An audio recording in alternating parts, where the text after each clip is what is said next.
अस्सलाम वालेकुम जी। अगर आपके पास भिंडी और पत्ती है तो आपको यहीं पे रुक जाना है। इंशाल्लाह आज आपको कुछ ऐसा जानने को मिलेगा जो आज से पहले आपको किसी ने नहीं बताया होगा। तो हमारे पास यहाँ पे भिंडी है, ऑफ कोर्स इसको आपने पहले अच्छी तरह से धो लेना है, ठीक है। इसके लिए आपको बिल्कुल फ्रेश भिंडी चाहिए और बीच में आपने इस तरह से कट कर देना है। आपको इसको काटने की, इसका जो हेड है इसको भी रिमूव करने की ज़रूरत नहीं है। उसके बाद एक प्यारी सी कढ़ाई लेंगे और इसके अंदर आपने 2 गिलास पानी के ऐड कर देने हैं, ठीक है। 2 से 3 गिलास ऐड कर देते हैं और इसके अंदर आपने भिंडी को डाल देना। जैसे ये पानी गर्म हो जाएगा, याद रखिएगा भिंडी को काटने की या ये वो करने की ज़रूरत नहीं है, बस कट लगाना है और आपने ऐड कर देना है। धो तो हमने ऑफ कोर्स अच्छे से लिया था।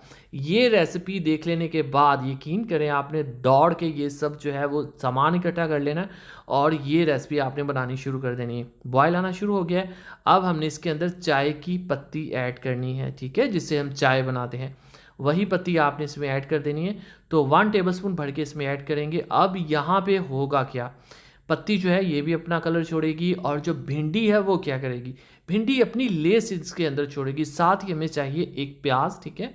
प्याज में बहुत ज़्यादा सल्फर होता है, बहुत ज़्यादा न्यूट्रिशंस होते हैं, ये भी हम इसमें ऐड कर देंगे, एक प्याज। अब यहाँ पे आपका मकसद इन सब चीज़ों को गलाना नहीं है, पकाना नहीं है, आपने इन सब चीज़ों का जो फ़ादियत है, जो अर्क है वो निकालना है। तो उसके लिए फ्लेम आपने नॉर्मल से रखना है, ठीक है। इसको पकाते जाएंगे, आपको नज़र आएगा भिंडियाँ बिल्कुल सॉफ्ट हो चुकी हैं, इनकी लेस बाहर निकल चुकी है।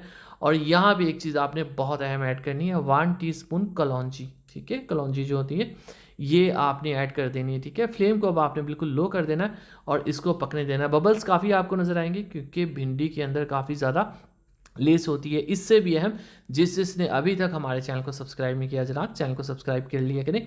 इस तरह की अमेजिंग, सरप्राइजिंग और बहुत ज़्यादा फ़ायदेमंद रेसिपीज हम आपके लिए लेके आते रहते हैं। चले जी, फ्लेम को यहाँ पे आपने ऑफ कर देना, ठीक है।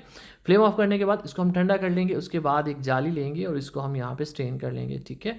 ये देखें, आपको बहुत ही शानदार सा जो महलूल है वो मिल जाएगा। ध्यान से, इसमें कोई भी चीज़ हम जाने नहीं देंगे।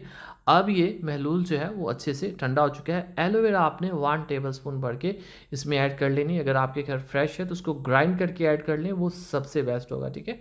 अगर आपके पास किसी अच्छे ब्रांड की है तो आप वो भी इसमें यूज़ कर सकते हैं।